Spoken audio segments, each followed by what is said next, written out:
Wake up, Orlando. I'm Matt Peiken, and this is your local newscast for Wednesday, August 6th. Orange County Commissioners voted 6-1 Tuesday to keep the voter-approved rural boundary intact and hire outside counsel to fight a Senate Bill 180 lawsuit. The 2024 charter change requires a supermajority to upzone 70,000 rural acres west of the Ikanlakhatchee River. Chair Jerry Deming said residents deserve the protection they overwhelmingly demanded. Attorneys have until August 20th to answer the suit, and 4 growth management town halls will be held this month. Opponents claim SB 180 preempts local limits, but commissioners promised a vigorous defense. You can read more in the Orlando Sentinel.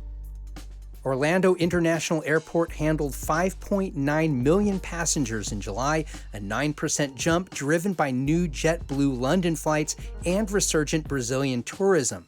Greater Orlando Aviation Authority CEO Kevin Thibault said the surge underscores the need for Terminal C Phase 2, a $1.8 billion build now half complete. The project will add 6 international gates, a people mover link, and advanced baggage system by late 2027. Crews are pouring deck concrete this week, and design of an adjacent Brightline-ready rail station continues. Officials expect another passenger record during December holidays, and you can read more in the Orlando Business Journal.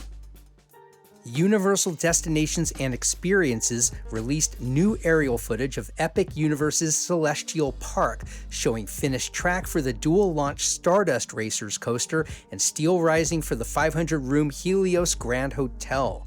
Vice President Alicia Stella said the lush hub will, quote, feel like stepping into a modern myth, with interactive gardens, dancing fountains, and day-to-night projection mapping. Crews are planting 700 mature trees this month and beginning rock work around a constellation-themed lagoon. Epic Universe, south of Sand Lake Road, is slated to welcome guests in spring 2027. WESH-TV has the story.